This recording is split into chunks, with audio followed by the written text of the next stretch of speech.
Good morning friend. সকাল সকাল নিয়ে এসেছি হাফ কেজি খাসির মাংস। ঠিক আছে, এখানে আছে হাফ কেজি মাংস, এখানে আছে 400 গ্রাম পেঁয়াজ, 3-4টা কাঁচা লঙ্কা। এটা একসঙ্গে মাখবো মশলাটা। প্রথমে দিলাম লবণ,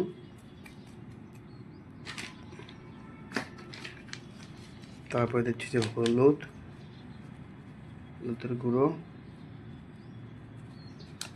এভাবে একসঙ্গে মেখে খেলে না মজাটা আলাদা আছে। শুকনো লঙ্কার গুঁড়ো,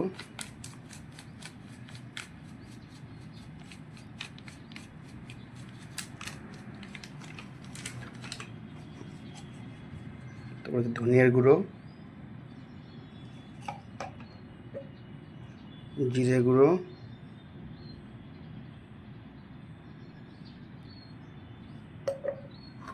তারপর হচ্ছে আদা রসুন বাটা,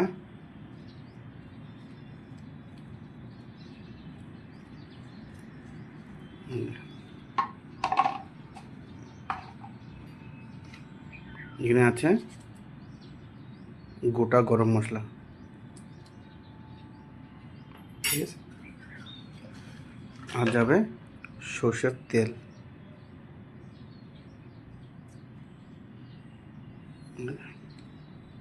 কত সুন্দর একটা ইয়ে আসবে। কাঁচা মাংস এইভাবে মেখে খেলে একটা আলাদা একটা মজা আসে। সব মশলা দেওয়া শেষ, এটা ভালো করে এখন মেখে নিয়ে যাবে। এরকম করে মেখে নিই। দেখুন আমার মাখা হয়ে গেছে,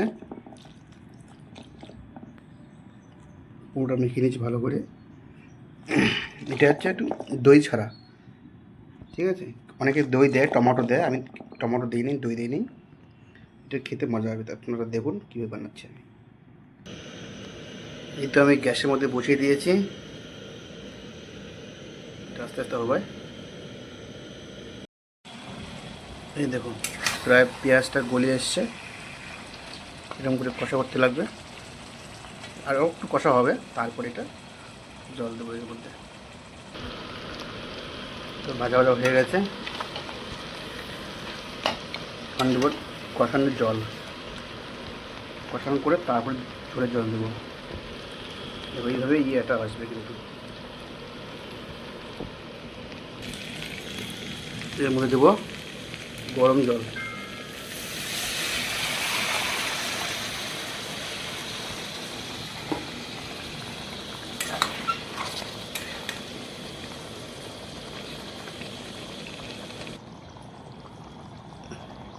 এটা কষানোর জল দিয়েছি,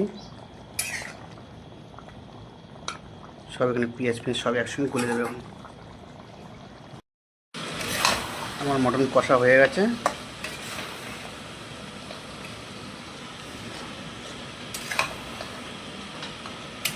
পেঁয়াজ সব গলে গেছে। এখন একটু গরম জল করে গরম জল দেবো এর মধ্যে।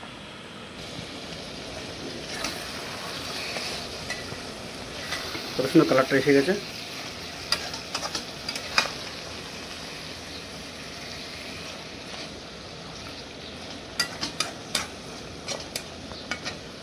জল দিয়ে দেবো। এখন দেবো ঝোলের জন্য জল, এটা হচ্ছে গরম জল।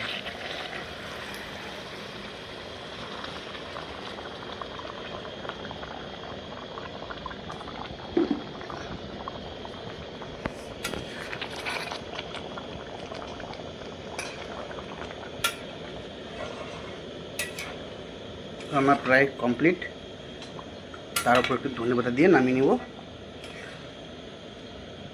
জাস্ট 5 মিনিটে হয়ে যাবে এটা।